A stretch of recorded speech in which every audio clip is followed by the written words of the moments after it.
Ada pertanyaan dari Bu Evi yang menyampaikan Assalamualaikum warahmatullahi wabarakatuh.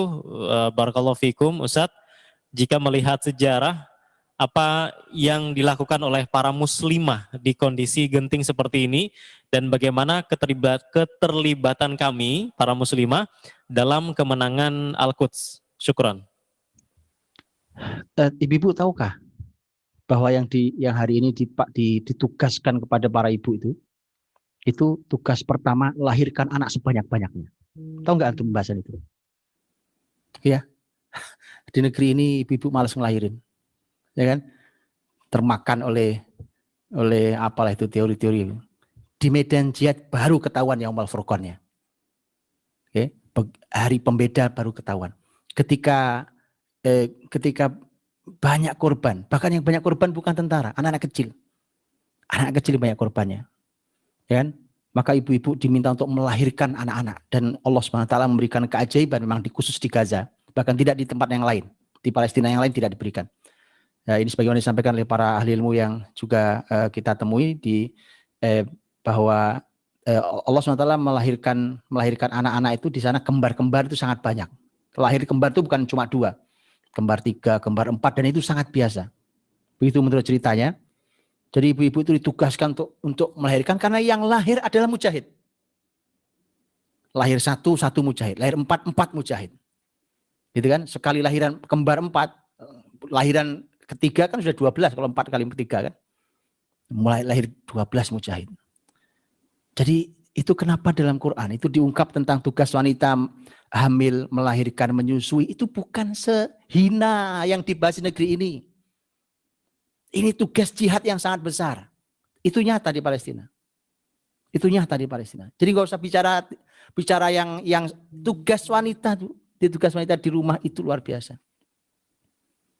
Ya, luar biasa itu. Ini saya agak lompat sedikit jauh. Ini luar biasa juga. Luar biasa.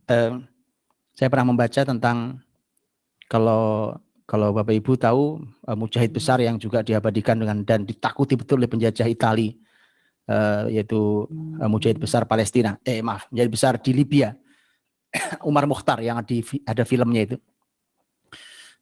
yang punya sebutan singa padang pasir, gitu ya.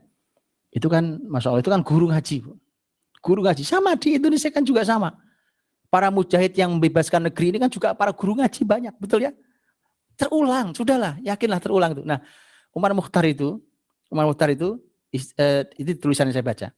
Setiap beliau pulang dari jihad, hari itu pulang dari jihad melawan penjajah Italia itu beliau masuk ke tenda. Jadi ada tenda di mana beliau tinggal itu di dalam tenda, karena itu masa perang, gitu ya.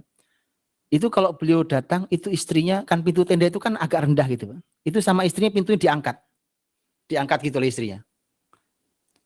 Setiap suaminya baru pulang jihad, itu pintunya diangkat gitu, sehingga suaminya masuk tuh nggak perlu nunduk gitu, jadi langsung masuk.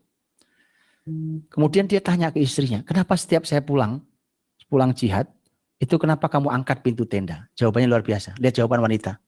Luar biasa. Ini diperlukan kalau Anda mau tahu tugas wanita itu apa. Dia mengatakan karena saya tidak ingin kamu menunduk kecuali hanya pada Allah Subhanahu wa taala. Aduh, izzat. Itu wanita-wanita luar biasa yang melahirkan suami-suami mujahid, melahirkan anak-anak mujahid itu.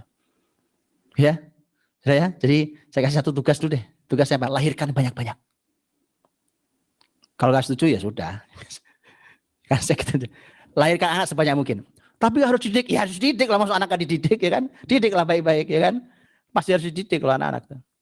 Tapi lahirkan orang-orang yang seperti mereka. Didik generasi seperti mereka mendidik generasi itu. Luar biasa loh. Luar biasa. Ya, kalau kita bicara tentang itu. Oh ya, tadi saya sebut tentang Profesor NASA itu, namanya Profesor Dr. Jamal Zubdah.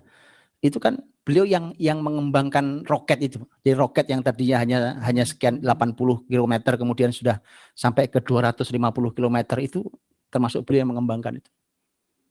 Jadi orang-orang yang negeri yang terjajah itu melahirkan orang-orang luar biasa.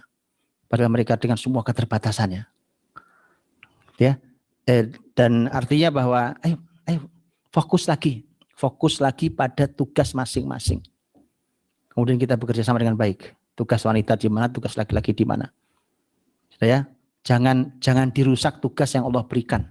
Jangan tumpang tindih, jangan overlapping. Ya, jangan tumpang tindih. Tugas laki, tugas perempuan semua jelas, bekerja sama dengan baik, kemudian didik generasi dengan baik. Tidak? Itu ibu muslimah, ya, sudah jelas ya tugasnya, lahirkan anak sebanyak-banyaknya. Wallahu a'lam bishawab.